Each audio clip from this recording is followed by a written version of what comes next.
everyone. Welcome to another episode of the Friends and Finances podcast. I'm your host today. I am Hayley St. Onge. I have been with First South for about 8 years. I'm the Vice President of Business Development and Sales. And here with me, we have a special guest, Alex Williams. Hey, yes, it's a pleasure to be here.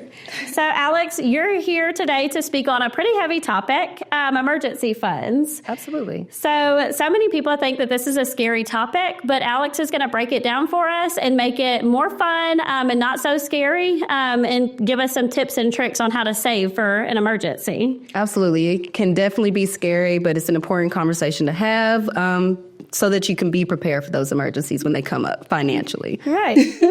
So I'm just going to begin with a statistic. So studies show that about 62% of Americans say that they're behind on their emergency savings. And about 1 in 4 people have absolutely no emergency savings.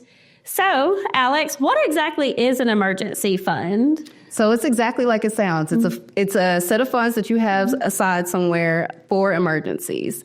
It's just there to keep you prepared, have an extra cushion so that what you're able to worry about is the emergency itself and not your finances. Emergencies are going to happen. So it's very important that you have something set aside for that. Yeah, so it's not a matter of if it'll happen, it's when it'll happen. Absolutely. So we definitely need the cushion to get us through those moments. And it also keeps you from going further into debt and using some funds that you may need to pay your regular bills. So, right. So what types of things could happen where we could use an emergency fund? The most relatable one right now for me would probably be car troubles. Car troubles happen very, very commonly. Medical issues, maybe a death in the family, maybe you lose your job. These are all very, very common reasons, maybe even a natural disaster. And when we hear those things, we might think, yes, there's insurance involved in these situations. They help cover some of these costs. 1, they don't always cover everything. 2, you never know how long those things might take and those processes to happen with insurance. So it's very important that you have something set aside in case you are the one that bears responsibility. Right. Mm-hmm. And also, speaking of insurance, you do have to meet those deductibles. So those are pretty expensive. Yeah. Oh, Lord. Yes. What does a good emergency fund look like? How much should we be saving for this? So it's going to look different for everybody.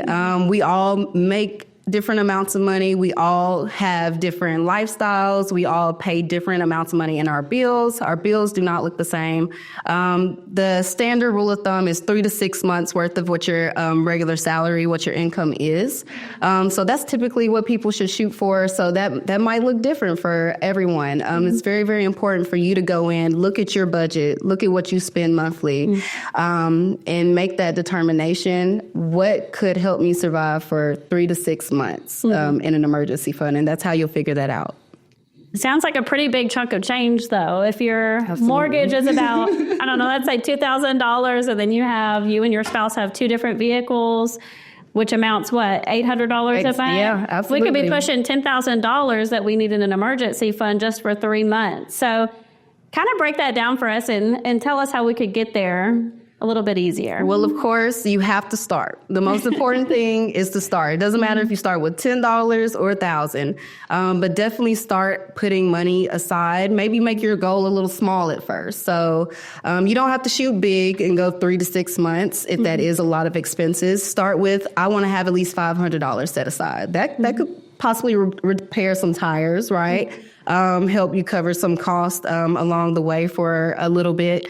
Once you get to that $500 goal, increase your goal, $1,000, $1,500, until you get to that goal of your 3 months. And just keep pouring into it until those small little goals keep getting bigger and bigger and bigger until you feel secure in what you have in that emergency fund. It's really about what makes you feel secure, what makes you know that you're prepared for anything that might come up. Right. Good tip.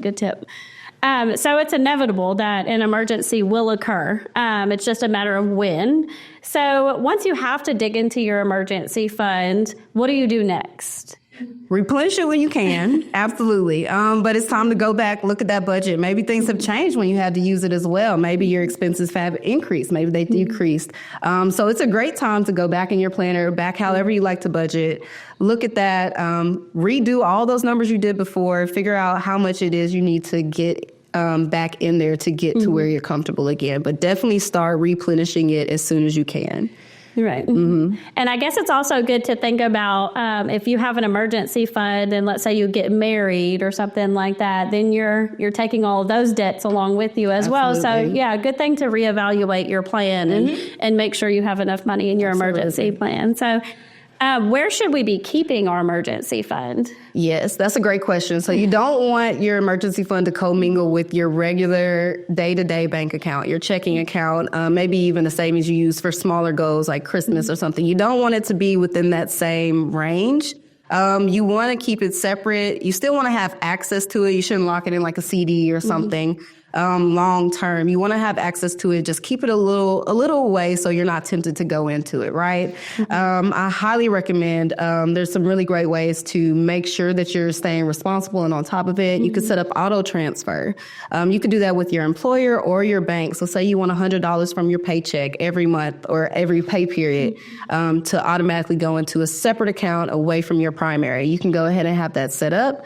And just keeping it out of sight, out of mind, any type of savings account, just as long as you don't look at it daily, right. I would say. If you have online banking access and you can transfer, maybe that's not the best way to go. Yeah, it's so easy. It's tempting, right? Yeah, a new shirt or a new something's not an emergency, and that's right? not an emergency, yeah. So, yes, out of sight, out of mind, I think that's probably the best, especially for those of us who may be tempted to spend those funds. And also for someone like me who has a husband who just looks at the bank account, doesn't understand what each account is for what. So yes, definitely out of sight, out of mind, but still easily accessible. So absolutely, these are definitely some great tips, and I think that we can all apply some of these new tips to each of our lives. So thanks so much for being with us today, Alex. Do you have any final tips? Get started today if you haven't. If you've already started, reevaluate. Maybe things have changed. Like, again, you've got married or anything. Just get started. Always pay attention to it. Stay on top of it. And if you use it, put it back. Yeah. All right. Well, thanks for joining us today. Hopefully this is great information that you can apply to your lives. And we would appreciate it if you would like and subscribe and follow us. Again, I'm Hayley, and I'm here with Alex, and we appreciated having you today. Thanks so much. Thank you.